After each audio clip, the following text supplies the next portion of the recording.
Practice exam. You will hear a number of different recordings and will have to answer questions on what you hear. There will be time for you to read the questions and instructions, and you will have a chance to check your answers. All the recordings will be played once only. The test is in 4 sections. At the end of the test, you will be given 10 minutes to transfer your answers to an answer sheet. Now turn to Section 1. Section 1. You will hear a customer asking for help in a shop. First, you will have some time to look at questions 1 to 7. You will see that there is an example which has been done for you. On this occasion only, the conversation related to this will be played first. Excuse me, where are the dresses? They're at the end of this aisle, on the left. Can I help you with anything? The assistant says the dresses are on the left, so left is written as the answer. Now we shall begin. You should answer the questions as you listen, because you will not hear the recording a second time. Listen carefully and answer questions 1 to 7. Excuse me, where are the dresses? They're at the end of this aisle, on the left. Can I help you with anything? Yes, maybe. I'm not from around here, so I don't know this store. Well, I can help you with anything you need. Fantastic. I'm actually down here for my brother's wedding, and I need something to wear. I've just started a new job, and I haven't had time to get anything yet. I'm looking for something smart. Maybe a new dress. Well, what about this one? I think it's too hot for long sleeves. Yes. Well, this one has shorter sleeves, and it still has the bow, which I think is a nice detail. Or there's this patterned one. I'm not keen on a pattern. I think I'll go for the one with the bow. Do you have it in a size 10? Let me have a look. Yes, here. Great. I need a hat, and then I can try them on together. What kind of hat are you looking for? What about this one with the flower? Yes, but if I may suggest, a taller hat would add to your height. Really? Yes, try this one. Oh, I see what you mean. We have this style with the single flower or with a small bunch, and it comes with a wide or narrow brim. I like the narrow brim and just the one flower. Can I have a blue flower? I'm afraid it just comes in cream. Well, it goes with the dress anyway. Great. I'll place an order and have the hat sent to you. It'll take about 2 days to be delivered. Is that okay? Yes, that's fine. I need to take down a few details for delivery. Can I take your name? Ellen Barker. And the delivery address? It'll be my brother's address. It's 14 Brightwell Avenue. 14... can you spell that, please? Yes.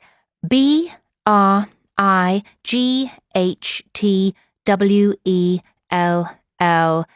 Avenue, Staybridge, Kent, DA4 7DF. And can I take a contact number? Yes, my mobile is 03221 7774. 03221 7775. No, it's a 4 at the end. Oh, sorry, I've got it now. We can deliver on May the 12th. We can't specify an exact time, just morning or afternoon. Any time in the early morning is fine. And how would you like to pay? Visa. Great. That comes to £32.25. OK, thanks. Before you hear the rest of the conversation, you have some time to look at questions 8 to 10.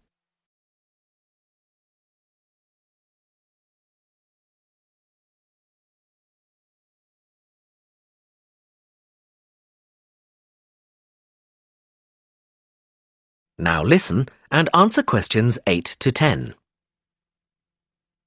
I'm just going to try this dress on and then look for shoes. Where are the changing rooms? They're to the left of the store, right next to customer services. And I want some shoes and accessories too.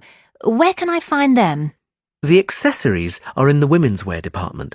The shoe department is right at the front of the store, between menswear and home furnishings. Oh, no, sorry. We've just moved the shoe department for the summer season. It's now very near the changing rooms, actually, straight in front of them. Thanks so much for your help. And where can I pay for the other things? The cash desk is at the front of the store, by the menswear. Thanks. That is the end of section 1. You now have half a minute to check your answers.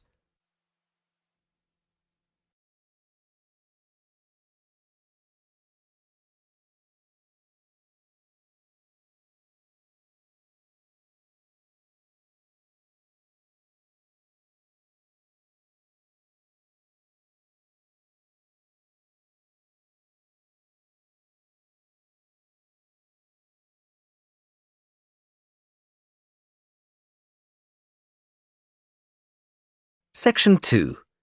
You will hear a talk by a tour guide. First, you will have some time to look at questions 11 to 17. Now listen carefully and answer questions 11 to 17. Welcome to San Fernando City Tours. I'm Mark, your tour guide. We have a lot to see in 3 hours, so make sure you're comfortable. We'll be traveling into the historical district first, and then into the town center. After that, it's out to the harbor, and we'll finish up at the lighthouse, just past the harbor. That will take us up to midday, and after that, you're free to do what you want. At the lighthouse, you'll have a chance to visit the tea room and take photographs of the magnificent coastline. Now, as we have only 3 hours, we won't be able to take you around the shopping district, but we think you'd prefer to look around the shops there in your own time anyway. San Fernando has some well-known tourist attractions, the lighthouse, for example, and the National Library. However, the little-known military museum is not to be missed. Be sure to visit before you leave. Now, there's a lot to do in San Fernando. Indeed, there really is something for everyone. For those who love the water, I can recommend a trip on the Seafarer, one of the most famous boats on the San Fernando River. It does an evening trip with a 3-course meal included. It's great fun for everyone, but especially for young people in their teens or 20s. After 9, there's a disco on the boat, and it gets really lively. Then there's a climbing wall near the town center. It's incredibly popular, with a large wall for expert climbers and a smaller wall for novices. There's a junior wall and a creche, so it's a great day out for those of you with kids. And if you like walking, there's some great walking tours. The City Sights tour is highly recommended, as is the walking tour by the coast. But that one's only for the fit, not really suitable for children or the elderly. For more mature people, or those less able to get around, I would suggest a tour around the vineyards. It can be done in the luxury of a coach, and it's a wonderful way to explore the region's wines. Before you hear the rest of the talk, you have some time to look at questions 18 to 20.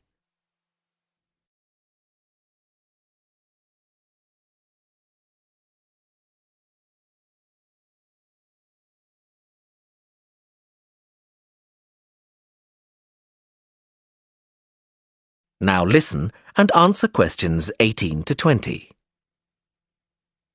Naturally, there's a charge for all these attractions, but you can get 15% off if you have an Explorer Pass. If you don't have a pass but would like one, the driver here has application forms. Just ask him for one and fill it out while on the tour. Then you hand it into the tour office. Normally, it costs $10, but this year it's just $7. When you hand it in, you'll get your picture taken for the card on the spot, and then your card is ready to use. Remember to show it whenever you pay for anything. The discounts apply not just to tourist attractions, but some bars and restaurants. Basically, everywhere you see a red Explorer symbol. We're coming up to the historical district now. If you'd like to look at... That is the end of section 2. You now have half a minute to check your answers.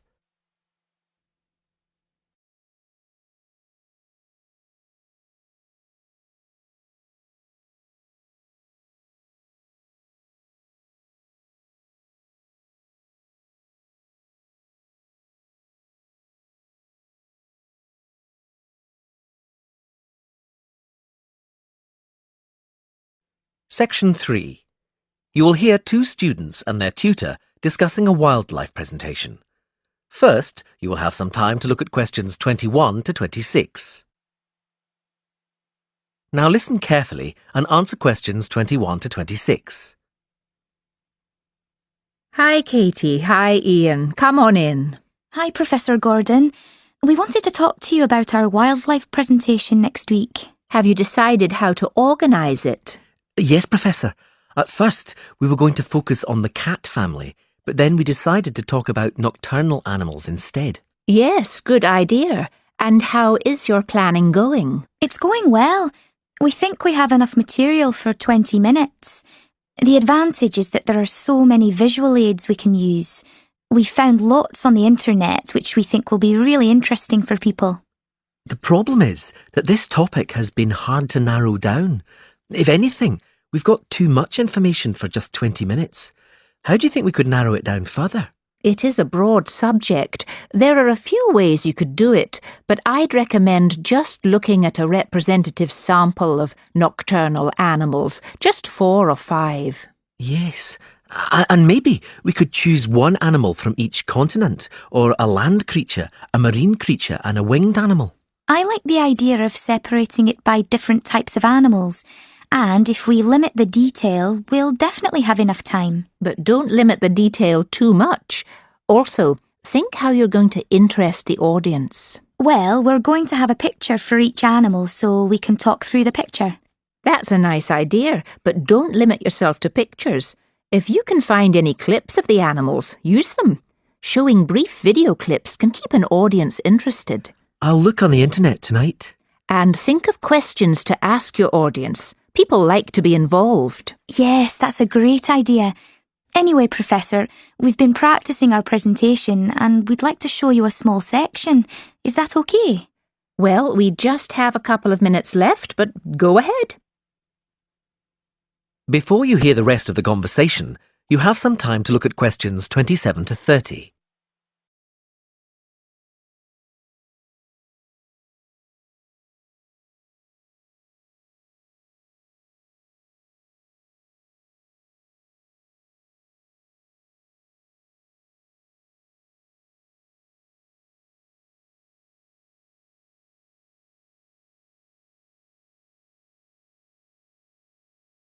Now listen and answer questions 27 to 30.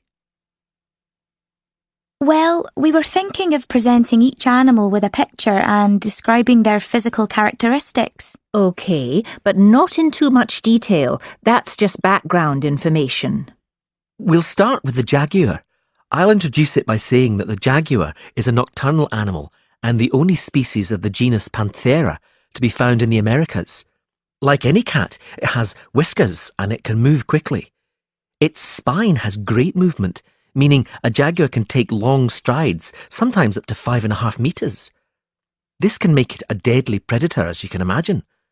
Moving on to the fur, its fur is quite distinct. The markings are like black donut-shaped spots on its otherwise yellow fur. People often confuse them with a leopard for this reason. Now, the tail is interesting. Although people think that the tail has stripes on it, the fur on the tail actually is similar to the body, with black circles around the lower section. The jaguar is generally a creature to be feared. Oh yes, I should have mentioned this earlier. Sorry, like most cats, it has sharp, retractable claws. Yes, that's fine, but be careful.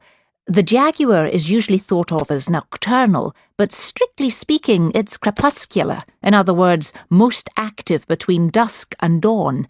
But as long as you mention this, you can put it under the umbrella of nocturnal. Is that all? Yes, I think so. Thanks, Professor. That is the end of section 3. You now have half a minute to check your answers.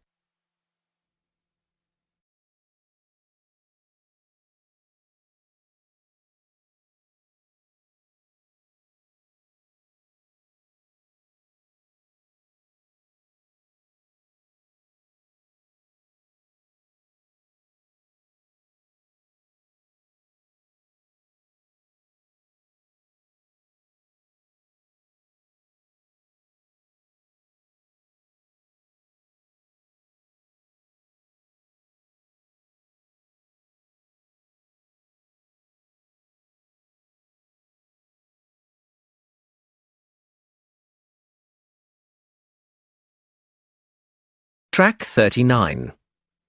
Section 4. You will hear a lecture on time. First, you will have some time to look at questions 31 to 40. Now listen carefully and answer questions 31 to 40. The subject of this series of lectures is horology, the science of measuring time, and we'll be looking at a few basic concepts in this lecture. The measurement of time has come a long way since ancient times. It began with such devices as the sundial, where the position of the sun's shadow marked the hour. Daylight was divided into 12 temporary hours. These temporary hours were longer in the summer and shorter in the winter, simply because the amount of daylight changes with the seasons. The earliest sundial we know comes from Egypt. It was made of stone and is thought to date from 1500 BC. Sundials were used throughout the classical world and, with time, evolved into more elaborate devices that could take into account seasonal changes and geographical positioning and reflect the hours accurately, no matter what the time of year. This was quite an achievement in technology. Today, sundials can be seen as decorative pieces in many gardens. In the 11th century, the Chinese invented the first mechanical clocks. They were large and expensive, and certainly not intended for individuals. However, this is the type of clock we are familiar with today. There have been many developments in clocks and watches since then, and they have been greatly improved. But if your clock or watch makes a ticking sound, then it could well be based on the mechanical movements the Chinese developed 1,000 years ago. However, timekeeping has moved on from the mechanical clock. Time has become so important that there is a series of atomic clocks around the world which measure international atomic time.